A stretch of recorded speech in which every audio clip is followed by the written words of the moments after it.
बोलिए प्रेम से श्री सद्गुरु महाराज की जय। ध्वनि ही ब्रह्म है, ब्रह्मांड का प्रकट स्वरूप है। ध्वनि अपने आप को सभी प्रकार के जीवन के रूप में प्रकट करती है। ध्वनि ही कर्म है, ध्वनि ही धर्म है, ध्वनि ही बंधन है, ध्वनि ही मुक्ति है, ध्वनि ही सब कुछ देने वाली है, ध्वनि ही हर चीज में मौजूद ऊर्जा है, ध्वनि ही सब कुछ है। अगर आप अपने आप को इस गीत को समर्पित कर दें तो इसमें कुछ विशेष प्रकार की शक्ति है। इसमें वह शक्ति है कि जो एक व्यक्ति को भंग या विसर्जित कर देता है। अगर आप वास्तव में अपने आप को इसमें झोंक दें तो जब किसी के अंदर जीवित रहने या जीवन यापन का भाव मौजूद होता है तो पुरुष तत्व बहुत ज़्यादा महत्वपूर्ण हो जाता है, क्योंकि बात बचे रहने की है। क्योंकि बहुत लंबे काल तक बचे रहना ही ज़्यादा महत्वपूर्ण था, इसलिए मानव जाति ने पुरुषत्व को ज़्यादा महत्वपूर्ण मात्रा माना। स्त्रीत्व अपने सही स्थान पर तभी आ सकता है जब समाज ने अपने जीवन यापन को अच्छी तरह से संभाल लिया हो और जब एक स्थिर संस्कृति तथा मानव सभ्यता के एक खास स्तर को प्राप्त कर लिया हो। अगर आप ध्वनि को एक खास पैटर्न या ढांचे में रखें तो उनका एक खास प्रभाव पड़ता है। हमारी संस्कृति में हमने ऐसे अलग अलग ढांचों को खोजा और मंत्र बनाए। मंत्र ध्वनि की एक तकनीकी रूप से सही व्यवस्था है, क्योंकि इसका सुंदरता की दृष्टि से आकर्षक होना जरूरी नहीं है। एक मंत्र का सुंदरता की दृष्टि से आकर्षक होने की बजाय तकनीकी रूप से सही होना ज़्यादा महत्वपूर्ण है। मंत्र किसी धर्म या संप्रदाय का नहीं होता, वह पूजा की कोई पद्धति भी नहीं होता। वे सब महत्वपूर्ण ध्वनियाँ हैं जो आपके लिए ब्रह्मांड का हर आयाम खोल सकती है। यौगिक वैज्ञानिक में कुछ पद्धतियाँ हैं जिससे आप अपने अंदर की किसी मंत्र को थामते हैं और उससे विकसित करते हैं।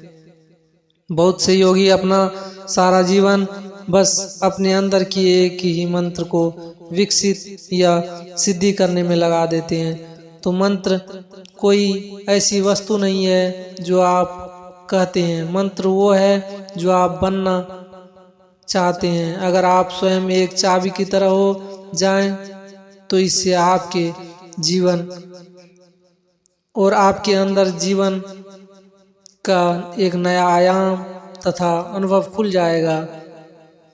भारतीय शास्त्रीय संगीत मंत्रों का एक संशोधन रूप है जिसमें ध्वनि की सुंदरता या कर्ण प्रकृति भी उतनी ही महत्वपूर्ण है जितनी ध्वनियों की तकनीकी व्यवस्था।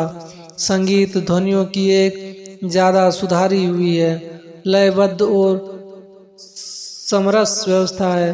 अगर आप इसे सुन पाएं तो आप पाएंगे कि आपका शरीर ही अद्भुत संगीतमय ध्वनि से गुंजमान हो रहा है। शिव के पास एक डमरू होता था क्योंकि यह जीवन की लय का प्रतीक है।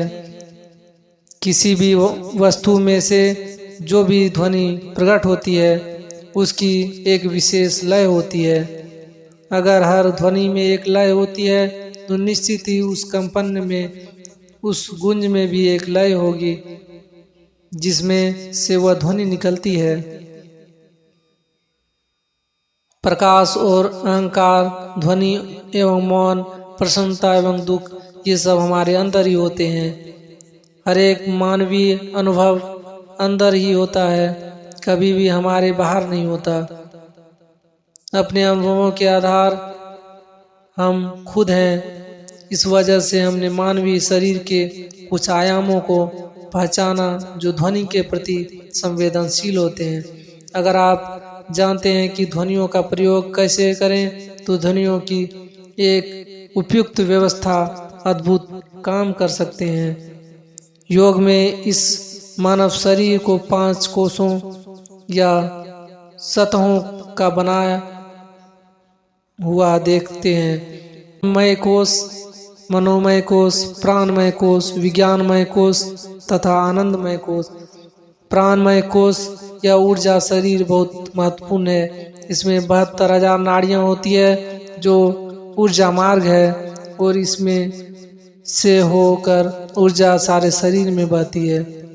ये नाड़ियां मानवीय शरीर व्यवस्था में 114 स्थानों या केंद्रों या चक्रों पर एक दूसरे से मिलती है और फिर से बढ़ जाती है। इस 114 में से 2 केंद्र भौतिक शरीर से बाहर होते हैं तथा 112 शरीर के अंदर होते हैं, जिसमें से 4 अधिकांश रूप से निष्क्रिय होते हैं। तो शरीर में 108 सक्रिय ऊर्जा केंद्र आ जाते हैं। ये 108 स्थान शरीर के दाएं और बाएं भाग में समान रूप से बटे हैं, अर्थात दोनों तरफ 54, और ये ईड़ा एवं पिंगला कहलाते हैं। इसी आधार पर हमारे संस्कृत की 54 ध्वनियाँ बनाई, प्रत्येक को एक पुरुष और एक स्त्री रूप में। इन 118 ध्वनियों से परम संभावना तक पहुंचना नाद योग कहलाता है। भारतीय शास्त्रीय संगीत में गणितीय सूक्ष्मता और शुद्धता से यह देखा गया है कि कौन सी ध्वनियाँ इस 108 केंद्रों को सक्रिय कर सकती है, जिससे मनुष्य का वास्तविक और स्वाभाविक उत्थान जागरूकता के ज़्यादा ऊंचे स्तर की तरफ हो सकेंगे। भारतीय शास्त्रीय संगीत कभी भी सिर्फ मनोरंजन का माध्यम नहीं रहा, यह एक मानव को ब्रह्मांडीय स्तर तक विकसित करने की एक प्रणाली रहा है। इस संस्कृति में हम संगीत नृत्य को जो कुछ भी कहते हैं वे सिर्फ मनोरंजन के लिए नहीं है, वे आध्यात्मिक प्रक्रियाओं और प्रक्रियाएं भी है। हमारे जीवन में मनोरंजन का दृष्टिकोण कभी नहीं था, सब कुछ जागरूकता के स्तर और उच्च स्तर पर जाने की एक साधना ही थी।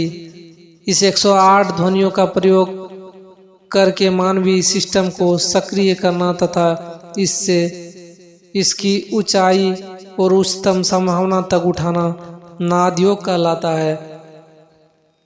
संगीत को इस अद्भुत प्रकार को पोषित करने एवं जारी रखने के लिए श्रोताओं को तैयार करना भी एक महत्वपूर्ण भाग है। श्रोताओं को तैयार किए बिना तथा संगीत की नई प्रतिभाओं को प्रस्तुति का अवसर दिए बिना हम इस अद्भुत कला को जीवित नहीं कर सकते।